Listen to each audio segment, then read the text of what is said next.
Hello and welcome to the Indy Author Podcast. Today, my guest is Lisa Regan. Hello, Lisa. Hi, Maddie. How are you doing? I'm doing pretty well. How about yourself? Good. So, to give our listeners a little bit of background, Lisa Regan is the USA Today and Wall Street Journal bestselling author of the Detective Josie Quinn series, as well as several other crime fiction titles. She has a bachelor's degree in English and a Master of Education degree from Bloomsburg University. She is a member of Sisters in Crime, International Thriller Writers, Crime Writers Association, and Mystery Writers of America. And she lives in Philadelphia with her husband, her daughter, and her Boston Terrier named Mr. Philip.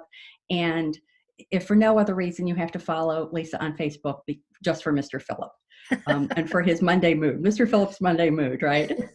Is the standing feature with Mr. Philip. So the reason I'd asked Lisa to join us on the Indie Author Podcast is I got to hear her speak recently at the Hockessin Bookshelf in Hockessin, Delaware. And Lisa, you shared some background about kind of your history in your publishing journey.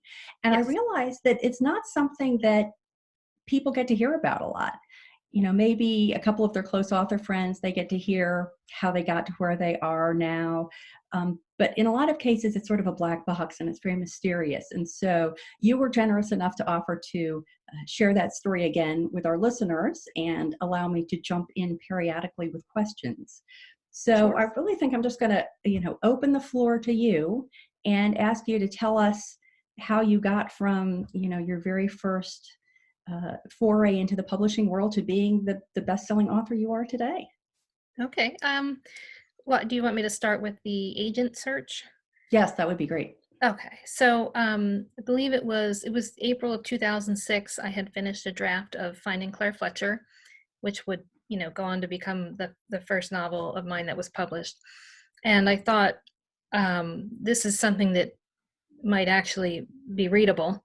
So I decided to look for an agent, and I queried, and it took 4 years from 2006 to 2010, and I queried over 150 agents. And so you'll see a lot of times in my bio, it says that I was rejected by over 150 agents. The actual number is 154. So I have a list. And so it took 4 years of querying to land an agent. And then I did that, and we signed the contract. We went on submissions, and she was pitching to every major house, and they were all saying the same thing, which is that they love the book, but no. Can I jump in for a second? Sure. Because I'm curious, what were you doing during those 4 years when you were querying the agents? Were you working on other books? I wrote my second novel, which was originally published as Aberration, and has since been retitled To Kill for You. So I was working full time, and I had a toddler, and so I didn't, wasn't quite as productive as I am now. So I spent, most of that time writing that second book. And by the time I got my agent, that book was finished, and she did sign me for that one as well. And is it possible that she would have accepted your first book and then you would have gone elsewhere to find an agent for the second book if the first agent wasn't interested in it? Or once you're locked in with an agent, are you locked in with them for practical purposes for all your books? I have talked to writers who say that it's a book by book thing. And then I've also talked to writers who say, no, once an agent takes you, they take you on for the duration of your career unless you part ways. And this particular agent was interested in, whatever I was writing. So it's one of those things where as a matter of courtesy, if I wrote something new, I certainly wouldn't shop it elsewhere without talking to her first. Sure.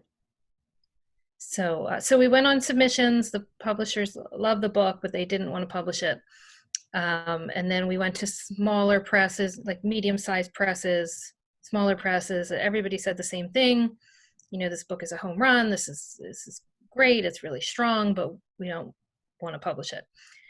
And so Can I ask another question then? Yeah, sure.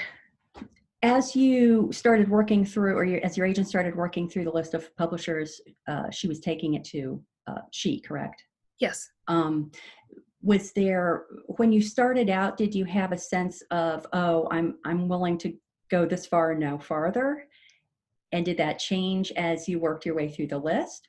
Or did you know right up front that you really wanted to keep working through the list until you found a publisher that was interested in taking it on? Well, I mean, obviously, and I think every writer that goes this route, you want a big publisher to be interested in it. But I certainly wasn't. Um, I was never closed off to going with a mid-sized publisher or a small press. I just wanted someone who felt as passionately about the book as I did. So, any reputable publisher was fine with me. I wasn't really concerned with how big or small they were. Great, thank you. So we spent 2 years on submissions, and in the meantime, I've had friends who had agents, and they're only spending, say, 6 months on submissions. So And can after I ask another question? This is so sure. interesting. So how involved were you in the submission process, or was the agent doing all the work and she was just kind of keeping you informed of what was going on? Oh, she did all the work. She did all the work, and she would send me weekly updates in terms of who she had pitched to, and if there were any responses. And then anytime she got a response that was more than thanks, no thanks, she would send it on to me. Or anytime she got someone who said, I'm halfway through it and I love it, I'll be back in touch. She would send that to me to kind of keep me, keep my morale up. Yeah. And anytime we got a rejection after they had read it, then she would send that as well. And So did you consider or act on making any changes to the manuscript during that 2-year period as a result of what you were hearing from the publishers? not at that point, because while I was looking for an agent, that 4 years that I spent looking for an agent, I actually had agents who really loved the book but had suggestions for changes. And so I had done a ton of revising in that 4 years. There was one agent in particular who really, really, really worked closely with me to revise the book to what it is now. And I think it was like a 2-year process. I was in touch with him, uh, and we're working on this book and revising it, and he's giving me all these suggestions, and I'm implementing them, and the book was so much better. And then at the end of that 2 years, he said, I'm leaving the agency I'm with. I'm going to start my own agency. Would you like to come as a potential client? And we had just done like 2 years worth of work on the book, so I was like, of course. And he took me as a potential client. And then about 3 or 4 months after that, I sent him an email saying, I really need to know if you're going to pick up this book or not. And he said no. So to this day, I don't really understand why you would invest that much time, because he really helped me make that book a million times better than what it was. I mean, by the time I actually landed an agent and we were on submissions, I mean, when the book finally got published and went to editing, there were no suggestions, maybe some Wow, commas, because I had worked so intensively on it while I that's was great. looking for an agent. So certainly, I would say if I hadn't worked that hard on the book already, I would definitely take another look at it after so many rejections and say, well, maybe I need to revise it. So 2 years went by on submissions, and we were kind of scraping the bottom of the barrel. And then this new press opened up, and a couple of I had a friend, Nancy, who got a contract with them, and she was really happy with them. So I talked to my agent about it, and she said she would, get in touch with them. And the acquisitions editor there at the time loved the book, and she immediately, they wanted it. And so we had a couple of other small presses that were they hadn't said no yet. And so she went to them and said, we do have an offer. Do you want to make a counter offer, or do you, what are you thinking? Do you want to take this book, or are you really interested? Because if not, we're going to take this offer. And so they both declined. So we ended up with the small press, and they were called Sapphire Star Publishing. And it was basically run by two women who had experience in publishing, and they got together and formed a publishing company. And everyone told me, everyone that I knew that was in the business was like, this is a huge mistake. Publishers, you have to give them, I think they said 3 years. Let them be open for 3 years before you even think about publishing with them, because they're probably going to go bankrupt and close. And but at that point, I mean, it was that or nothing. And my agent wasn't invested in this, so she wanted to go with the small press, and I really liked them. I liked the editor I had, because she was so happy about the book and so passionate about it. And so they signed me for both books, Finding Claire Fletcher and Aberration. And Finding Claire Fletcher came out December 6, 2012. And it did much, much better than I think anybody anticipated, especially with a small press. And then June of 2013, Aberration was due to come out. And in May of 2013, we heard from the publisher that they were going to have to close their doors.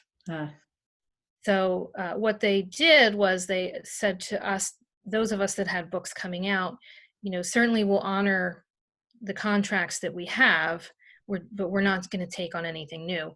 And they offered to revert our rights back to us, or we could ride out our existing contracts, and which were for 3-year terms. So I talked to my agent, and her suggestion was, especially because of the momentum that Finding Claire Fletcher was getting, she didn't want me to pull the second book and then lose that momentum while trying to place it elsewhere. So we decided we were just going to stay with them.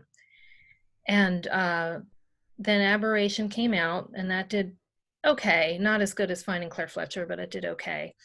And did you feel as if any of that was due to the fact that the publisher maybe didn't have the resources anymore to throw behind marketing, or any of the things that you might have had going for you for the first book?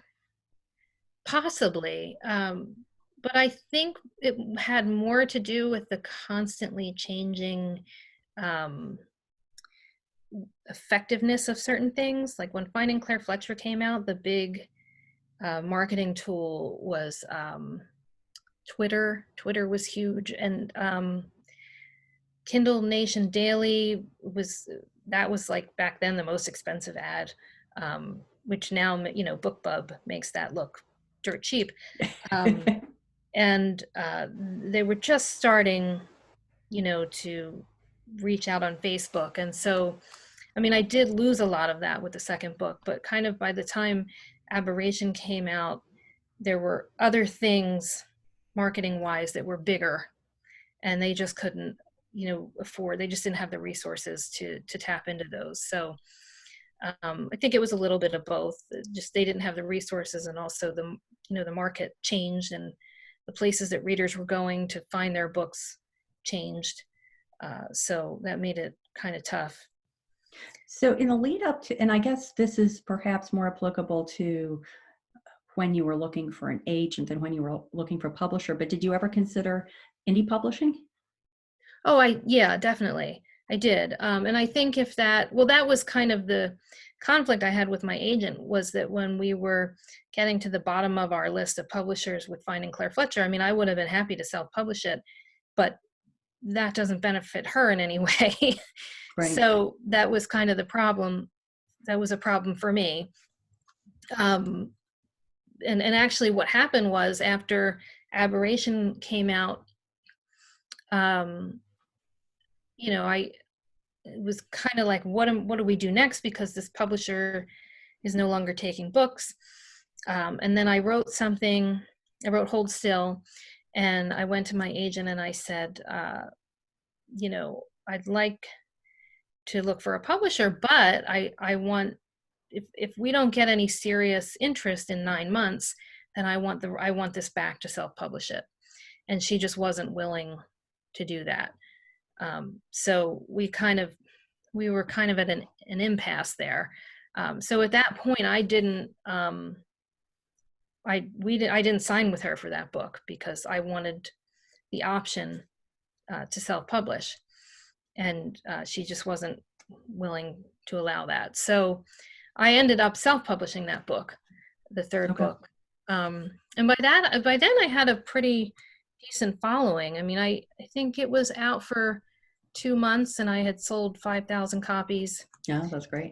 Yeah. So, I mean, for me, I mean, I was at that time, like I was just, some unknown paralegal, writing in her spare time. So, I mean, that was a lot. That was a huge amount for me. Yeah. I think it still is. And that had been out for a month, and Thomas and Mercer approached me, one of their editors, and said that she had read it and loved it and they'd like to pick it up. And Thomas and Mercer is the Amazon imprint for mystery and crime. Is that right? Yes. Okay. Yeah. And so that was kind of a no-brainer with their marketing reach, because what I did was, all the royalties that I got, I had a full-time job, so my survival was not dependent at all on my writing income. So any royalties I got after I paid the taxes, I would use that money to buy ads. So it just was like putting it back into the pot and trying to get more readers. And what were you putting your money into? And what year was that? That would have been 2013, 2014. Okay. So, and I mean, it wasn't a lot. It wasn't very much. I mean, my first royalty check was $3.16. So, and what were you spending the money on at that time? Mostly Kindle Book Review and Digital Book Today, Kindle Nation Daily, if I could get that much money up.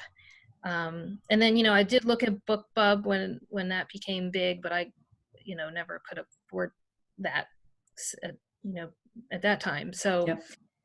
Any little ad that I could find on a site where readers came to look for books, I would, try to put the money there and try to get the book out there, where readers might see it.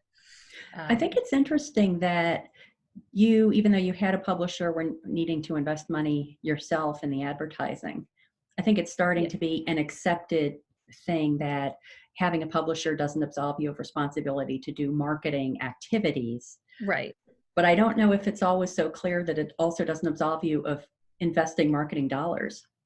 No, it doesn't. And I mean, that's a choice, that you make. I mean, that was my choice to do that. And I heard a lot of writers at that time who were with smaller presses complain that, they're not spending enough money to market my book. And I thought, well, because they're small. So, these smaller presses, they don't have, the way I looked at it is like, they don't have a big author, say like James Patterson, who's bringing in a ton of revenue, where they can afford to take some of that money and put it behind their unknown authors to try and drum up sales.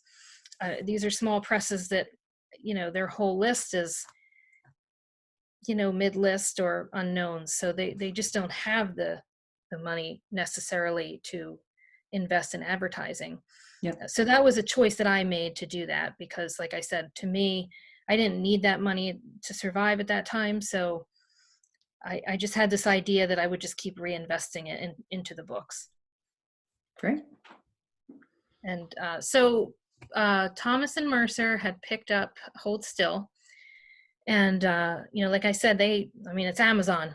So their marketing reach, that was a no-brainer. I mean, I wasn't going to get that kind of reach on my own. It just wasn't going to happen.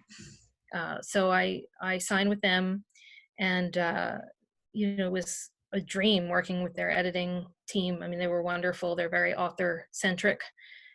So, they care very much about your vision for the book and what you want to do creatively. So that was really cool. And then that editor kept saying to me, the whole, I think it was 6 months, 6 or 7 months, they picked up the book in March and, not March, in May. And I think it came out in November. And she kept saying to me, you should really think about writing a sequel because, this might make a good series. This might make a good series. And I wasn't understanding what she was trying to tell me, which is that, you really need to jump on this quickly, because if the book comes out and it doesn't do well, or it only does moderately well, then the editorial board's not going to want to pick up a sequel, because it's just not going to make sense financially. And I was working full time and I had a family, and I just didn't, I was like, well, I can't just, sit down and write a sequel. These things take time. So I took, I think it was a year to write the sequel. And by that time, and nobody told me this, I found out when I went to pitch the book, my editor had left, and pretty much everyone on the staff from top to bottom had changed. And so I was in touch with the new, I don't know, whoever their president was at the time. And, contractually, I was obligated to pitch them whatever I wrote next. So I said, here, I wrote the sequel. Would you look at it? And he assigned some new editor to it. And ultimately, they said exactly what I thought they would say, which was that, the book is good, but, your sales of Hold Still weren't good enough to warrant us investing in a sequel. Mm-hmm. So I self-published that. Okay. And I was happy with it. And it did as well as I thought it would do, which was nice. Mm-hmm. And then I just my daughter had medical problems, and life just kind of got in the way, and I was kind of directionless, because I said, I'm not going to write a third book in a series that nobody wants to read. And I just didn't know what to write next. And then my agent was still in contact with the woman who was running my first publisher. So there was still one person, this woman working at the publisher, kind of overseeing the existing contracts that they had out there. And she had mentioned that she might want to, give it another try with the company. And would I write a sequel to Finding Claire Fletcher? And at first I said no, because that was never something that I considered. But I was getting messages from readers all the time asking for it. And so then I had some ideas for a sequel, and I thought, well, I'll write this next. I know that this publisher, they're not in any hurry, because she's trying to get the company back on its feet. And so I could take my time to write it. And I did. And then I think it was June of 2016. She wrote to myself and my agent and said that it just wasn't possible for her to keep the doors open. And so remind me, just orient me timeline wise, who is she associated with? Sapphire Star Publishing. Okay. And they opened in 2012. They published my first 2 books. And in 2013 they said they would have to close. But they were honoring my contracts. Right. So she was giving me the rights back. And I thought to myself, well, I'm not going to crap around with this. I want the people are reading these books, so I don't want there to be a big lag. Yep. Between them having them and me getting them back out on the market. And I talked to my agent and I said, do you think you could place these elsewhere? And, we had a long discussion, but basically she said no. And so I said, did she give any detail behind the no? She that you would said, care to share? That, well, one of the things was that no publisher in their right mind would touch a book that had already been published by another publisher, which I have not found to be necessarily true, not just in my own experience, but in speaking with other writers. Mm-hmm. And she also said that if, I think by that time I had sold 40,000 copies of Finding Claire Fletcher. And I said, everything I'm reading is saying, 40,000 copies for someone that nobody knows with a small press. That's like a lot of copies. Yeah. And she said if a big publisher really wanted the book, they would approach me. And Me meaning her or me meaning you? either one of us, they would Yeah. approach us and try to work something out, or that they would buy out the smaller publisher or something like that. And I didn't really think that that was true. I didn't agree with her. I mean, certainly I'm not an agent, but I didn't agree with that. So, and then there was still the matter of the sequel, which I had, I was almost done by that time. And I was like, well, if you're not going to place this book anywhere else, now I've got this sequel that's 3/4 written, and what am I going to do with it? Yeah. So we decided that we would part ways, and I took my rights to my first two books, Finding Claire Fletcher and Aberration, and I self-published them. And then it was the fall. Was it the fall? It was the fall of 2016 because my daughter had skull surgery that year, and it was after kind of watching her go through all of that. I said to myself, I really need to be worthy of this warrior that somehow came out of me. And so, this is my dream. I really want to try to push this a little further. And I looked around, and in the meantime, I had written the sequel to Finding Claire Fletcher. I had sent it to 4 or 5 of my beta readers, and a few of them said, I really don't think you should self-publish this. I think you should try to look for a publisher, because their feeling was that a publisher would publish it. And I said, well, I don't, it's a sequel to a book the book that's now been published by a publisher and by me. Right. So it's got like this checkered past. I don't know if it's that's going to be a hard sell. But I thought, well, what have I got to lose? The worst thing that they're going to say is no, and I'm doing pretty well self-publishing, so that would be fine. And there were only 2 publishers that I really wanted to work with, which would be Thomas and Mercer again, and Book Auteur. They actually opened in 2012 as well, but by that time they had sold millions of books, and every time I opened Amazon to look for something to read, it was like one of their titles, or 2 or 3 or 4 or 5 of their titles would be right at the top of the bestseller list or the recommended for you list. And I had read a bunch of their authors' books, and I really loved Angie Marson's, her Kim Stone series. So I was like, oh, I would love to work with them. I love their books. They're always, topping out these lists. That would be a lot of fun to try and get something going with them. So I sent Finding Claire Fletcher and the sequel, Losing Leah Holloway, to Thomas and Mercer, and I had to approach by now they have a new president, Grace Doyle, and I approached her and I just said, hey, you guys published me a couple years ago.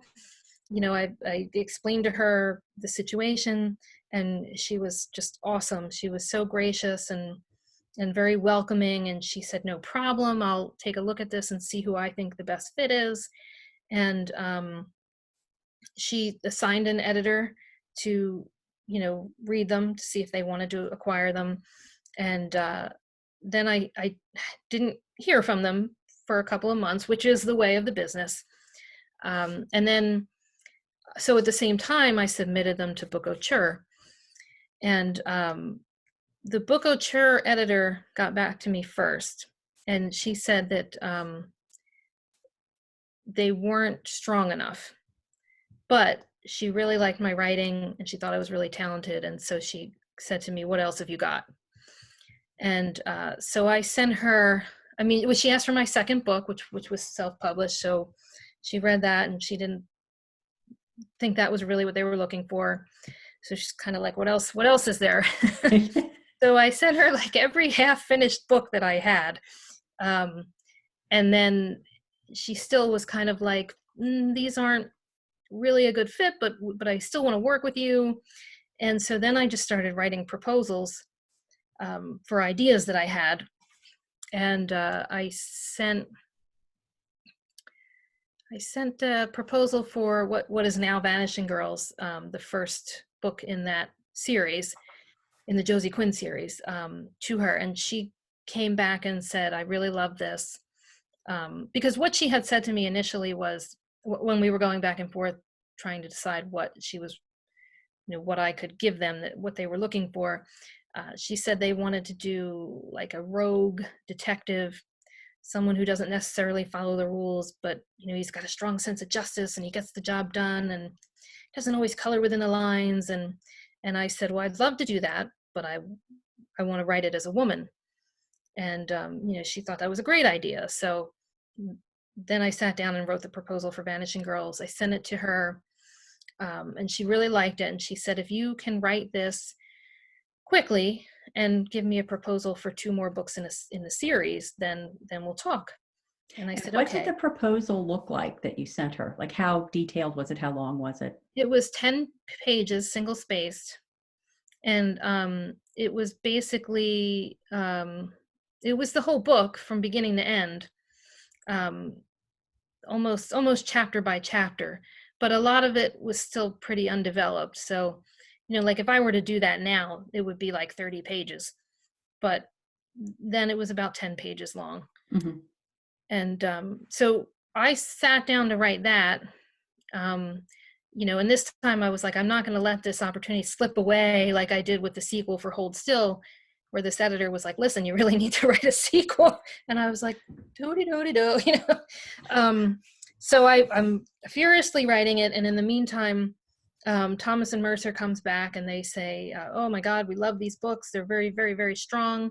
We want to publish them. And I had like tens of thousands of medical bills at the time with my daughter's surgery. So I just was like, I can't turn this down. I have to, we need this now. So I have to go with them. And so we did that contract, and I made sure that in the contract, should I finish Vanishing Girls within the next 3 to 6 months, I would be able to, still pitch that to Book Auteur. And so I signed with them, and we got down to editing, and then I finished Vanishing Girls, which back then was called Found Alive, and I sent it to the editor at Book Auteur with my proposals for 2 more books, and she was excited about it, and they offered me a 3-book contract for that. So that's the kind of like the beginning to the, well, not the end, but to the start of the Josie Quinn series. One thing that stands out to me is it doesn't sound at any point as if you were thwarted in your plans by a contractual limitation. No, and I was really careful about that. When I got the contract for Hold Still, I believe there was a clause in there that I couldn't publish anything or authorize another party to publish anything for 6 months before the book came out, which was fine because I didn't have anything. I had no irons in the fire. And then, but on the back end, it was 18 months from the book being published. I couldn't publish or have somebody else publish anything. And with digital publishing, I mean, 18 months is a lifetime. Mm-hmm. And so I know with Hold Still, I negotiated that down. I don't remember exactly what it was, maybe 6 months to a year. But then when I got the contracts for Finding Claire Fletcher and Losing Leah Holloway, that they had already shortened their terms. And then I just asked that they be shortened even more. I think it was 3 months and 3 months. That's what I wanted. And I had a literary attorney look over everything before I signed it, and she kind of went over it and told me what to ask for and why and that sort of thing. And then I just took that information and I went to the publisher and said, this is what I'd like to do. So at this point, you did not have an agent, is that No, correct? no.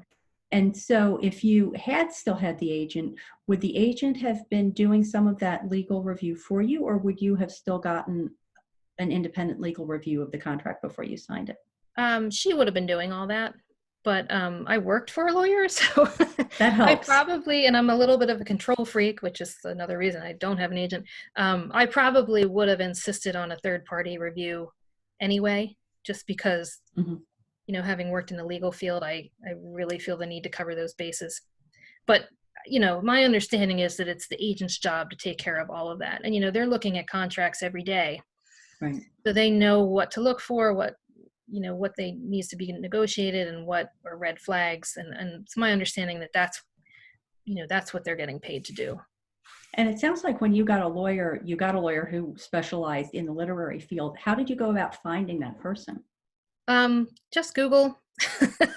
And yeah, and actually, I recognized her name because she had also been an agent Oh, for interesting. a time. So I had seen her name, during my agent search many times, but by the time I was looking for an attorney, that's what she was doing. So it was very, very easy for me in that Also, sense. there it seems like there are a lot of lawyers in the mystery and crime writing community. You could probably track one of them down and Oh yeah, ask yeah, for from for some specific advice. yeah. The other thing that I can say though is having worked for a lawyer is that you really have to get someone that specializes at least in contracts, if nothing else, Mhm. because lawyers really do specialize, and the field that they know. I mean, they know it really, really, really well, but the stuff that they don't know, it's going to be somebody like me, the paralegal, researching it. So if you do have an attorney review a contract, you want to try to get someone with experience, I would say, in the industry, or someone that works with contracts a lot. Mhm. You don't want to just go to your neighbor who's a corporate lawyer, corporate No, taxes or I something would like that. not. Or, Yes. a family lawyer or a personal injury lawyer. I just, lawyers they're a lot like doctors. You wouldn't ask a heart surgeon to repair an orthopedic injury. I mean, they could probably do it, but You might not be 100% satisfied with right. especially if it was the orthopedic doctor doing the heart surgery, that probably wouldn't be good either. Yeah. So continue with the saga of Josie Quinn because it gets even more exciting. Oh, yeah. So the book was called Found Alive when I turned it in, and they thought that was too gory. So they changed it to Vanishing Girls, which was fine. My feeling with Book Auteur was, as a reader, like I said, every time I bring up Amazon, there's like 5 of their books topping the charts. So I thought, I'm going to let them do their thing. I'm not going to try and interfere and be this, diva author, um, who thinks she knows everything about everything. So I was like, if that's what you think is going to sell, that's fine with me. And then they wanted to change the name of Josie's name was Vanessa Sloan in the first draft, and they thought that was too posh. So, which, I think they were right. So I sent them a list of first names and last names that I could live with, and they chose Josie Quinn. And so, now I'm 8 books in, and I can't imagine her being called anything else. Yeah. um, so I finished Vanishing Girls. We were editing that, and then I had the 3-book contract. And I'm thinking, especially based on my experience thus far in the business, that you know this is it. This is going to be a nice little trilogy, and it's going to tank, and I'm going to be, you know, back out there looking. So while I've got this chance to definitely get 3 books in, let me make this a complete arc. Because I certainly never expected that the series would continue beyond 3 books. So the first 3 books are a pretty complete arc in the story and the subplots and in Josie's personal life. And then I think, so Vanishing Girls came out in January of 2018, and it had the best cover, my favorite cover of all time. Um, And then after 2 weeks, they came to me and said, listen, it's not really selling the way we thought it would sell, and we want to change the cover. And I thought, oh no, I love that cover so much. But again, I'm looking at this publisher and I'm seeing that everything pretty much that they do is successful. So I said, okay, I'm going to trust you with this. You do what you think is the best thing. And they changed the cover. It's kind of blue now. It's got a creepy old house. And overnight, the sales doubled. And then it just started to pick up speed. And then by the time the second book came out in July, I think it was April. I'm sorry. The second book came out in April, I believe. And that book hit the USA Today bestseller list. And I was just astounded. I don't understand what's going on here. So then they were really excited. And the third book came out in July, and that spent 9 weeks on the USA Today bestseller list. Wow. Yeah. And it was funny because I had on the 9th week, I sent an email to my editor saying, oh my God, it's 9 weeks. I can't believe it. And she's like, let's see if we can make 10. And then it fell off. Ah, I was jinx. like, I shouldn't have said it. But by that time now, the series is doing really well. So, beyond my wildest expectations. And so they said, let's do another 3 books. And I said, absolutely. Now I have to think of more stuff because I did that complete arc. This is arc number 2. Yes. Yeah.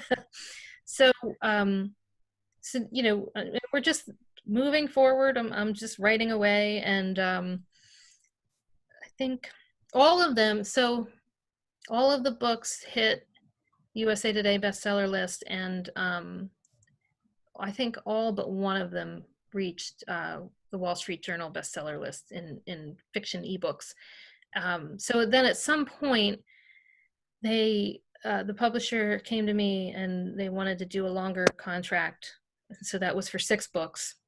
And, it's like a no-brainer to me. I mean, the readers are, going crazy for this series. They love it. I get to write this awesome character. My editor is like, I mean, I would die without her.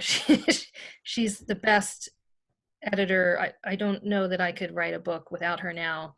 So I was just like, as long as I get to keep Jessie, let's do this. And so now I'm at 12 books, and book 7 was coming out this past December 2nd. And right before Thanksgiving, the first 6 books across the series sold 1 million copies. Congratulations. That's so exciting. Yeah. And so then right after that, the publisher offered me another contract for 8 more books. So what's the grand total? Because I'm having trouble with the math. I know, everybody does. It's 20 books. Oh my goodness. Yeah. And I was just like, I'm not going to, you can't turn it down. I mean, I talked to other writers that they're pretty successful and they're still having trouble selling new stuff. And I thought, if somebody's going to let me write books, then I'm there. Let's do it. And I mean, I love my publisher. There's nowhere I'd rather be. Like unfortunately, you're writing full time now. You're not trying to juggle a full-time job anymore, which would be truly horrific. Oh, it would be horrific. And it was getting really, really stressful. So it was last year. It was like around this time last year, I started having really debilitating headaches and cognitive problems. And I went to the neurologist and he said, I think you're having mini strokes. And he asked me about my life, and I said, I work full time as paralegal. I'm writing these books, and I have family. And he said, well, you need to stop doing something. He was like, so pick something and stop it. And then after that, I was having horrible stomach issues. Couldn't eat anything. I was sick all the time. I was throwing up all the time. Yeah. And I went to the GI doctor, and they did an endoscopy, and she kept saying to me, I've never seen that much inflammation in one person, just all up and down your upper GI tract. And so then, of course, there's nothing wrong. They did the biopsies and everything's fine. And she says, well, it must be stress. So what's going on in your life? And I tell her, and she says the same thing to me. She's like, well, listen, you got to pick something and stop it. She said, or you're going to give yourself stomach cancer. Oh my And goodness. I was just like, oh yeah, okay. And I kept going to work. And then I was in the ER for chest pains. Oh, And there was something abnormal in the EKG. And so we go to the cardiologist, let me and guess what he said. he does all these tests, and I'm fine. And then he says to me, this has got to be stress. And he leaves the room, and my husband is like, listen, just quit your job. Like it's not worth, now we've had many strokes and GI inflammation, and now we're at the cardiologist. He was like, it's time to, it's time to make a change. So Yeah, that's a pretty clear message. yeah, so we decided we were going to choose writing. Thank And heavens. yeah, yeah. It would have been more stressful if you had chosen the job. Oh my God, yeah, yeah. I just I couldn't do all of it at the pace that I was going for much longer. Yeah. Something you had said earlier I thought was interesting about the letting book couture do what they do best, which was the marketing side of it. And the fact that they both changed the title and changed the cover of the book, I think is very interesting because it's it's gotten so that girls in the title of a book is telegraphing something about the book. Right, After Gone Girls, there's a rash of books with girls in the title, and it's sort of a signal for readers that it's going to be that, a certain kind of book. They right. have a certain expectation. And I think the same is true of the cover. That I remember scrolling through Facebook, and I went past the book cover that I thought was Vanishing Girls, and I went back, to see what was going on with Vanishing Girls, and it was a different book, because there is this trend of the sort of greenery, or the Yeah, woods, and then the creepy house, and a certain kind of font.